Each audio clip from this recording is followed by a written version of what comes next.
ان کی زندگیوں کو آپ مطالعہ کریں تو آپ کو اندازہ لگے گا کہ امام حسین رضی اللہ تعالیٰ عنہ کے ذکر خیر اور ان کی سیرت کے اندر جو حضور نے رنگ بھرے وہ حضور صلی اللہ تعالیٰ علیہ وسلم نے خود اپنی ذات کے ذریعے کیا ہے امام حسین کی پرورش فرمائی تھی. سبحان اللہ.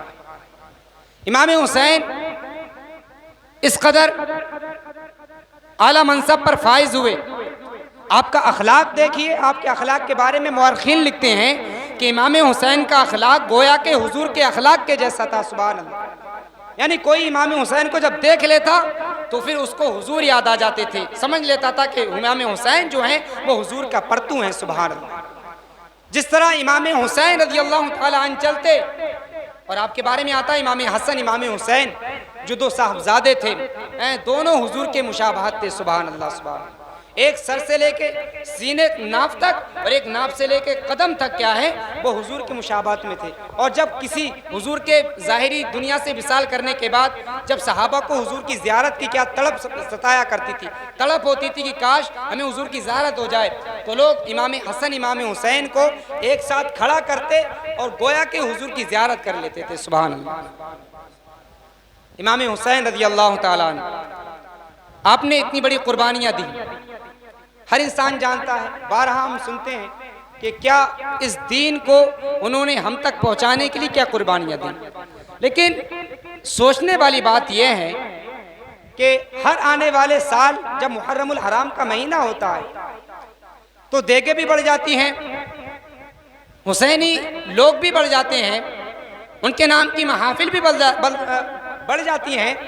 لیکن ہم ایک دوسرے پہلو کی طرف غور کریں کہ جس طرح ہم امام حسین کی محبت میں اپنے پتیلیوں کو بھی بڑھا لیتے ہیں, اپنے محافل کو بھی بڑھا لیتے ہیں, ہم اس پہلو کو بھی طرف غور کریں کہ ہم کتنے ایسے لوگ ہیں جب آنے والا محرم الحرام کی 10 تاریخ ہوتی ہے تو وہ پھر امام حسین کا کوئی ایک بندہ ایسا ہو, کتنے لوگ ایسے ہوتے ہیں جو امام حسین کے اخلاق کو اپناتے ہیں.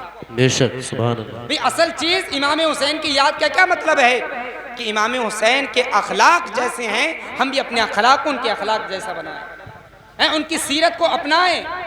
اصل تو محبت یہ ہے کہ ہم ان کی سیرت کو اپنائیں.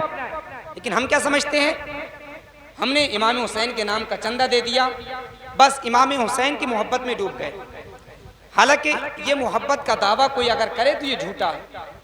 بھی آپ ہیں, آپ خود سوچیں, آپ کی اولاد ہے اور آپ کی اولاد بیچ چوراہے پر کھڑے ہو کر آپ سے لوگوں کے بیچ میں درمیان میں آ کر یہ دعویٰ کرے کہ میں اپنے باپ سے بڑی محبت کرتا ہوں, اور لوگوں کو معلوم ہو کہ اس بیٹے کے حالات جو بیچ چوراہے پر کھڑے ہو کر یہ دعویٰ کر رہا ہے کہ مجھے اپنے باپ سے بڑی محبت ہے, اور لوگ اس کے بارے میں جانتے ہیں کہ یہ گھر میں جب جاتا ہے تو باپ کی نافرمانی کرتا ہے, باپ کسی کام کو کہتے ہیں اس کو نہیں مانتا ہے, تو آپ خود کہیں گے جس لڑکے اور جس اولاد کے بارے میں آپ کو معلوم ہوں گے کہ یہ اولاد اپنے ماں باپ کی نافرمان ہے, اور وہ پھر آپ کے سامنے آ کر یہ کہے کہ میں اپنے ماں باپ کا بڑا فرما بردار ہوں, تو آپ کہیں گے بہت بڑا جھوٹا آدمی ہے.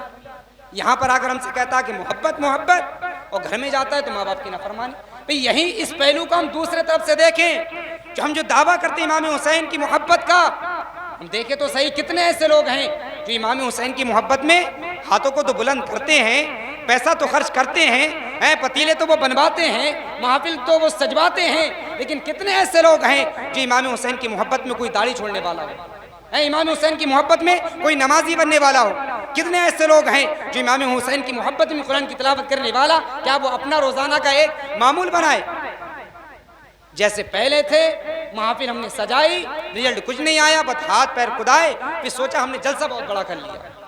اور یہاں پر میں دعوے کے ساتھ کہہ سکوں یہ جلسہ ہو, اور صبح کو جب لوگ اٹھ کر جائیں اور کل کو دیکھنا مسجد کے اندر کتنی صفیں ہوں, جتنی آج تھی اتنی ہی کل ہوں. بھئی ہم یہ محفل کرتے ہیں, اس کا مقصد ہوتا ہے کہ کم سے کم ان کے ہم اخلاق, ان کی سیرت کے بارے میں سنیں, ہمیں ان کے اخلاق کے بارے میں معلوم چلے, اور ہم کسی نہ کسی پہلو کو لے کر ان کے کیا ہے عمل کریں, ہماری زندگی کے اندر تبدیلی آئے.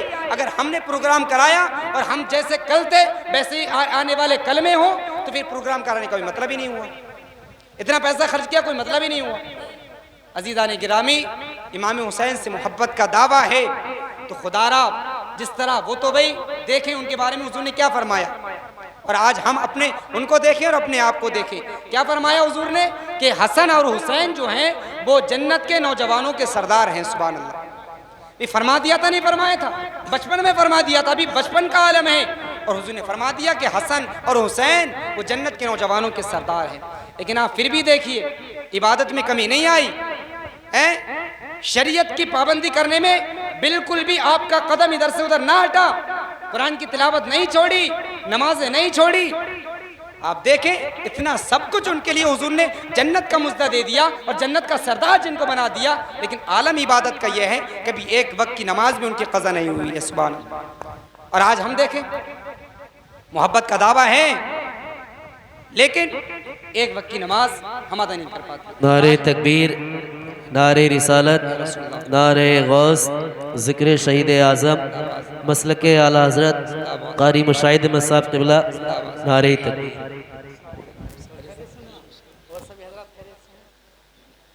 ماشاء اللہ سبحان اللہ.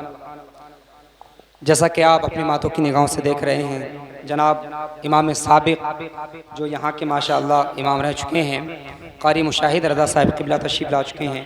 بس چند باتیں اور آپ کے سامنے پیش کر کے رخصت ہو جاؤں گا. آپ کو حضرت کا بھرپور نورانی کلام یا خطاب سماعت کرنا ہے. درود پاک پڑھیں صلی اللہ علیہ نبی الامی والی صلی اللہ محمد صلی اللہ علیہ وسلم صلی اللہ علیہ وسلم. تو عزیزان گرامی، ہم یہ محافل کرتے ہیں اور حسینی ہونے کا دعویٰ کرتے ہیں، ہم تبدیلی لائیں. ابھی ہمیں اپنے بارے میں کچھ معلوم نہیں ہے. وہ اتنے انہیں معلوم تھا ہم جنتی لوگوں کے سردار ہیں، جنت ہمارے نانا جان کا اس میں قبضہ ہے، جس کو چاہیں اس کو جنت میں لے جائیں.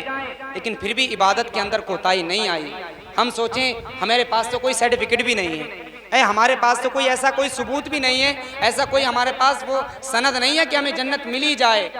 ہمارے پاس کوئی ایسی سند نہیں ہے کہ ہمارا خاتمہ ایمان پر ہو ہی جائے. بتائیں کوئی کہہ سکتا ہے کہ میرا خاتمہ ایمان پر ہوگا؟ کوئی نہیں کہہ سکتا. اس لیے عزیزان گرامی اصل کامیابی انسان کی وہ ہے جو دنیا سے جب جائے تو اپنا ایمان سلامتی کے ساتھ لے کر جائے. ایمان اگر اس کا سالم ہے تو پھر اس کی زندگی کامیاب ہے. اگر ہمارا ایمان مرنے کے وقت اگر سالم نہ رہا، سلامت نہ رہا، تو سمجھ لیے زندگی بیکار ہے، سارے اعمال بیکار ہیں. اس لیے اپنی آخرت کے بارے میں سوچ کر اور اپنے موت کو یاد کر کے آخرت کی تیاری کرنے کی کوشش کریں. امام حسین کی محبت کا جو دعویٰ ہے اس میں ہم بھرپور کوشش کریں نیک عمل کرنے کی. آئیے بس اپنی گفتگو کو یہیں پر ختم کرتا ہوں. اللہ کی بارگاہ میں دعا ہے کہ اللہ تعالی ہمارے اس پروگرام کو قبول فرمائے، ہمیں نیک اعمال کرنے کی توفیق عطا فرمائے، اور میرے بولنے میں جو بھی غلطی اللہ تعالی معاف فرمائے. ہم تمام کو آخرت کی تیاری کرنے کی توفیق عطا فرمائے. وآخر دعوانا ان الحمد رب العالمین.